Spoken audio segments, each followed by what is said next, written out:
I was essentially searching for something that I couldn't find. I didn't know this feeling, and then I just basically ran to our trainer's room, fell on the ground, collapsed, and my heart was jumping out of my chest, and I couldn't get air to my lungs, and essentially was trying to clear my throat, sticking my hand down my throat, trying to get myself Seriously? air. Yeah, so it was. You must have been terrified. It was terrifying. I thought I was having a heart attack. I really felt like I was going to die in this moment. I'm getting hot thinking about it. It was a moment that nobody wants to have, but it was very eye-opening. And then going to the hospital after that, everything checked out, and I was basically thinking to myself, well, what happened? I've now come to a point where I just kind of lay all my cards out on the table and say, this is what you get. And having that freedom of mind is something that I've never really had. It's actually given me peace. And sometimes things get worse in order to get better. Sometimes there is a rock bottom, but I know that people reaching out for help or talking to someone, it does really work.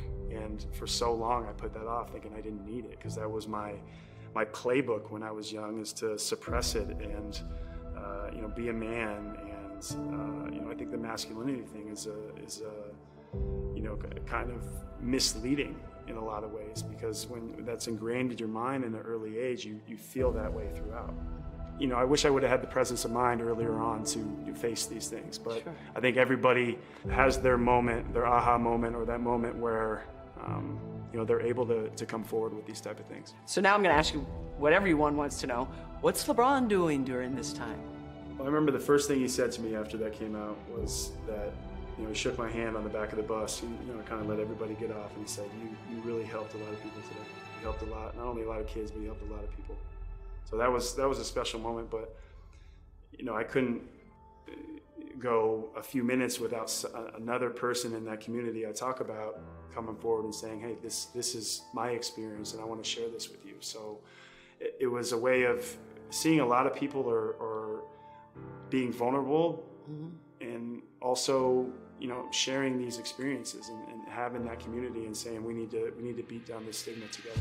So stigma is still the problem.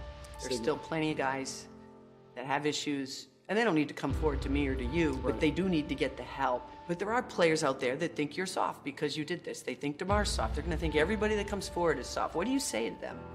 It's such a tired statement. I've put my time in this league. Guys put their time in this league. To be in the NBA, you're not soft.